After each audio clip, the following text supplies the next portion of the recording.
Hello students, today we are going to do the next chapter of our macroeconomics. It is chapter 7. So dear students, today we would be discussing about aggregate demand. Now in your last year, in your plus 1 class, you have studied microeconomics where you have done theory of demand and theory of supply. Students, when we deal about demand of individual person or the individual society or the market demand, we are saying that it is a microeconomics. But as you know that our book is of macroeconomics, so we would be dealing with the overall demand. It would be termed as aggregate demand. The overall demand or aggregate demand. Now, before defining the aggregate demand, let me make you clear about how we are going to study aggregate demand, or we can say these are the certain concepts which will make the definition more clearer. These concepts will make your definition more clear. So dear students, first concept is aggregate demand do not refer to the demand of any particular good. It refers to the demand of all the goods and services produced in the economy. We cannot say that aggregate demand is a demand of all the cars. We cannot say that aggregate demand is a demand of all the food grains produced in the economy. No. Aggregate demand means demand of all goods and services produced in the economy. Now students, you are having two options. If you are having book, open up your book at page number 177. Open up your book at page number 177, Dear Jen, or either you can write down along with me. So concepts of aggregate demand, not the demand of single commodity, it is a demand of all the goods and services in general. So that would be your first point. Secondly, the demand is measured for an accounting year. Now, this year students, do you know what is our accounting year? This year accounting year has changed. 1st April to 30th June. This year accounting year has changed. But if we generally talk about accounting year, it is from 1st April to 31st March. But due to the diseases, this year the government has extended the accounting year. Therefore, when we measure the demand of goods and services for a stretch of accounting year, then we say that it is a flow concept because it is measured for a period of time, not at a point of time. So, flow concept, aggregate demand is a flow concept. Third point, aggregate demand. We had done theory of demand in our class plus 1. So, what does theory of demand says? That demand is related to price. When demand is related to price, when the price goes up, demand comes down, and when the price is less, the demand is more. That is what we say, theory of demand. Now, demand can be measured according to the two concepts with reference to price as well as with reference to income.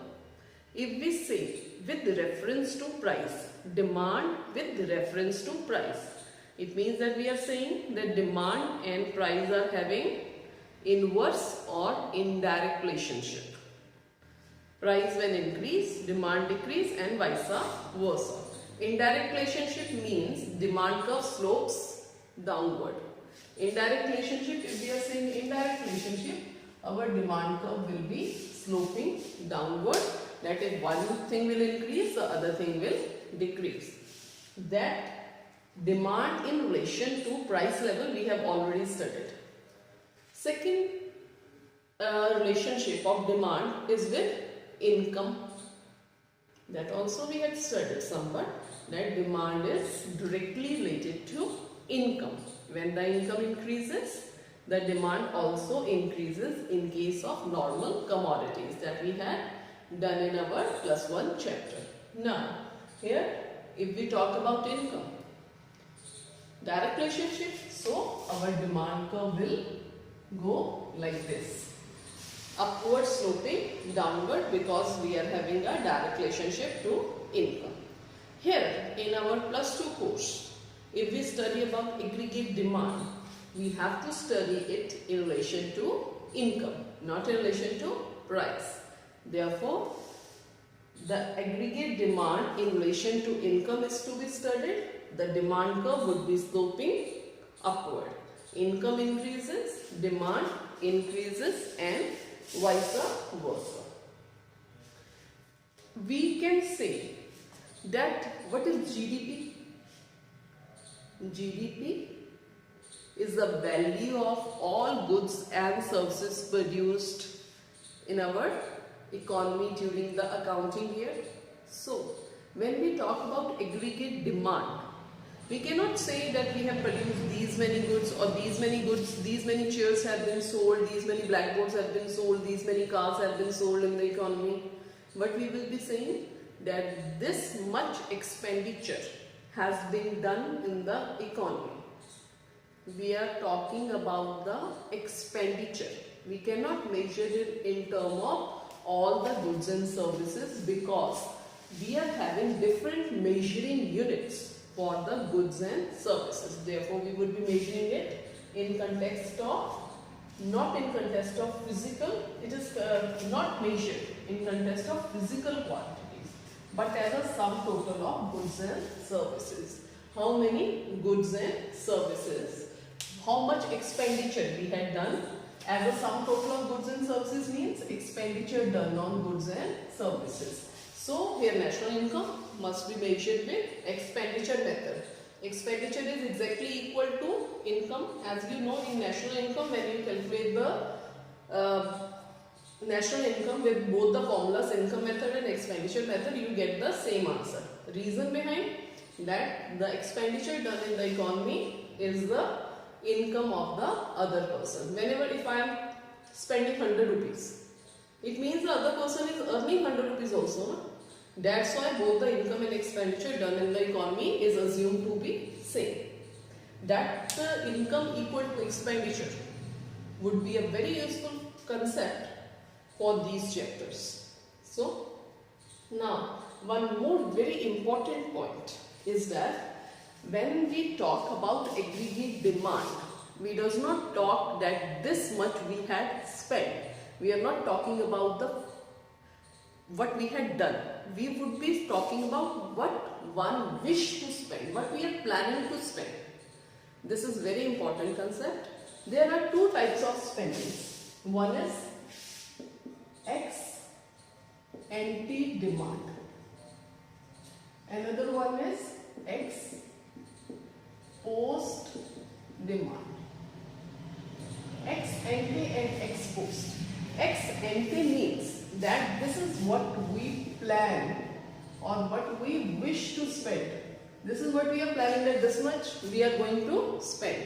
And ex post means that what we have actually spent.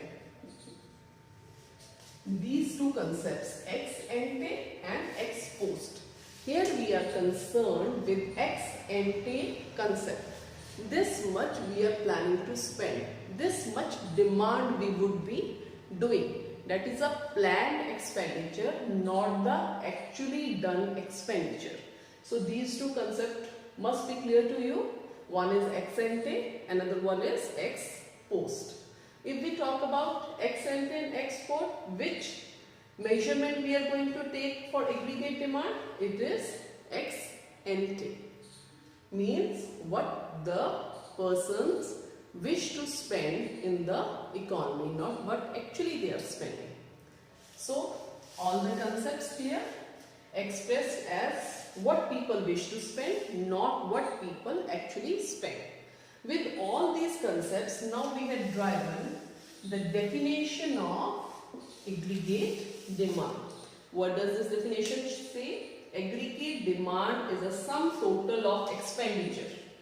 What it is? It is a sum total of all the expenditure done by that the people plan to do. They are planning. They had not done it. They are planning to do on purchase of goods and services. On what? On the all goods and services during an accounting year. It means that it's the flow concept. We are talking about the whole accounting year corresponding to different levels of income.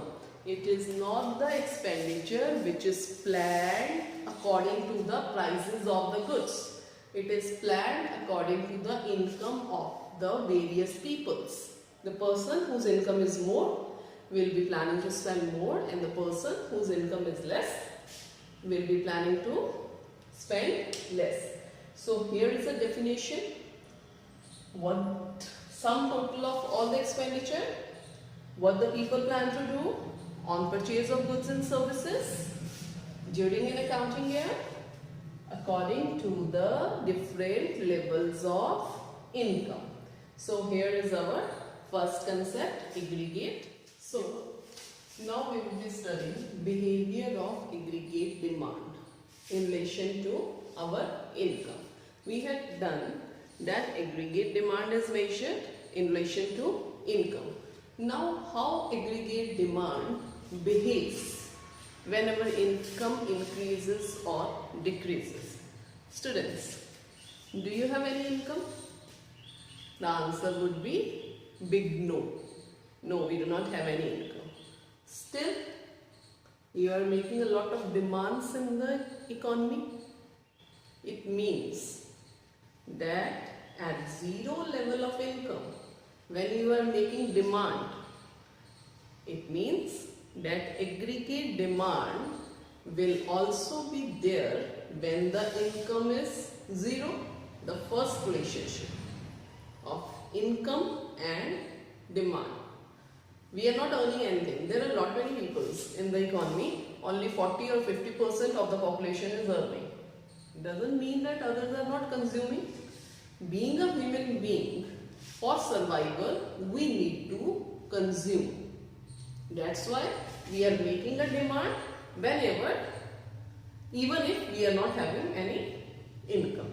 Therefore, at zero level of income. Now we will be studying two things. One is the Y. Income is treated as Y in the economics. Wherever Y word you are getting, it is income. And aggregate demand is the planned expenditure that the people are doing in the economy. When the income was zero, still the people are consuming 30 units. Their demand was 30. Now, income increases. Demand also increases. With the increase in the income, demand increases. Income further increases, demand further increases. Income keeps on increasing, the demand also keeps on increasing. Now dear students, what the difference you are seeing here is income is increasing by 20 units while the demand is increasing only by 5 units. It means whenever we are having increase in income, our entire income does not go into demand, or our entire income does not turns into demand. For example, if one person is earning 100 rupees per day, he might be spending 50 rupees and keeping other 50 rupees as savings. We do not spend whatsoever we earn. When he is earning 200, he might be spending 70 rupees, might be earning more, might be saving more. Therefore, what we can say that income increases more than the increase in aggregate demand. Why? Because a part of income always goes into the savings. Similarly, one more observation we had done, that at a certain point the income is exactly equal to demand. 3 observations. First observation, when income is 0, then also aggregate demand was 30. Means that there should always be an aggregate demand in the economy irrespective of 0 level of income. The reason behind, all the people for their survival needs to consume. Second thing, as income increases, the aggregate demand will also increase. As the income increases, aggregate demand will also increase, but increase in income is more and increase in aggregate demand is less. Income is increasing by 20 units and aggregate demand is increasing by only 5 units. Third thing, there is a point when aggregate demand is equal to income. This is known as break-even point or equilibrium point. Equilibrium point or break-even point where income is exactly equal to aggregate demand. Before point E, before or prior to point E, we are having AD more than income. If demand is more than income, it means that we are having negative savings. It is termed as negative savings. What do you mean by negative savings? We are saying that zero income, or we are saying that income is less. Now let's come to the graph. We would be having more clarity by it. In this graph, this Y line is a 45-degree line of reference. You have to make it like this. Firstly, you have to draw this 45-degree line of reference. Students, you can draw it with me. I'm just telling you how to draw it. First, make 45-degree line of reference. You are not going to measure it by D. What you are going to do, you have to make the two parts of the graph. It should be 45-degree line of reference. In the further chapters, we would be studying about the significance of this 45-degree line of reference. This is the income which keeps on increasing. Fine. Now, aggregate demand curve. Aggregate demand. We know that our demand is starting from 30. It's a freehand diagram, not made according to this. Only few figures we have taken it from 30. From 30 point, draw a line, flatter line, because the income is increasing by 20 units, steep increase in the income is there, but demand line is flatter one. Demand is increasing in a flatter way. So, demand is increasing only by 5 units. We should be having a flatter line for this. Make a line right over there. Make. After doing this, what you need to do, the point where AD and Y is meeting, put it here, draw a dotted line, draw a dotted line there also, mark 40, because at income 40 we are having aggregate demand 40, have it as equilibrium line. Fine. This is called negative savings. This is called savings. This is your equilibrium point. Fine. I line I would be discussing later. Let me clear with it. Okay. So, negative saving. What do you mean by negative saving? When we say that AD is not starting from origin, it is starting from 30, because for survival human beings need to consume something. So, from where to consume? You as a student are consuming from your parents' pocket. When you will grow up, you have to start some business, then you borrow something to start up a business. For initial investment, you need to borrow. Fine? That borrowing is also called the negative savings. So, to fill up this gap, when your aggregate demand is not equal to your income, you need either to use up your savings or you need to borrow. Either use up your savings or you borrow. So this is called negative savings when AD is more than Y. This, when AD equal to Y, it is your equilibrium point, and above it When income increases more than the aggregate demand, that would be your savings, that you keep it for the future use. So this is the behavior of AD, where you have to read how you have to attempt the question of behavior of AD. You have to define AD schedule. That I had sent you notes. It is clearly defined right over there. I had sent you the pics of book also. It is defined right over there also. Behavior of AD, you have to make a schedule like this. Schedule you have to learn. Income is increasing by 20 and your AD is increasing by 5 units, and this is your graph. Now let's come to I component. I component. That's also I'm going to tell you right now. I component is autonomous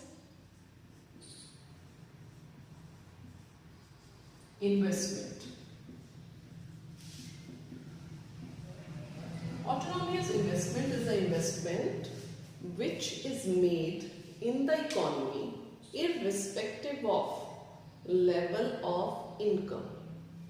You can write it also. Autonomous investment is the investment made in the economy irrespective of level of income. Your level of income is not concerned. Then also, if we talk about the whole economy, we are talking about macroeconomics. Whenever you have in the economy, always there is a autonomous investment, and that is constant investment. That is assumed to be constant. Like here it is 10. Autonomous investment, people are investing either by borrowing or by using their past savings. So this is the autonomous investment where people are not investing according to the income. If we talk that people are investing according to income, more income, more investment, less income, less investment. So this is the autonomous investment which is irrespective of the level of income, always constant in the economy, and it always goes on in the economy. So hope that behavior of aggregate demand is clear to you.